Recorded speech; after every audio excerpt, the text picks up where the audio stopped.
An Alabama man headed to federal prison after a fentanyl bust in Wichita. 38-year-old Russell Scott IV is sentenced to 6 years in prison after pleading guilty to possession with the intent to distribute fentanyl.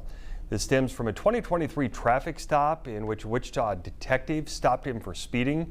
Prosecutors say that detective found about 3,000 fentanyl-laced pills and 9 guns in his vehicle.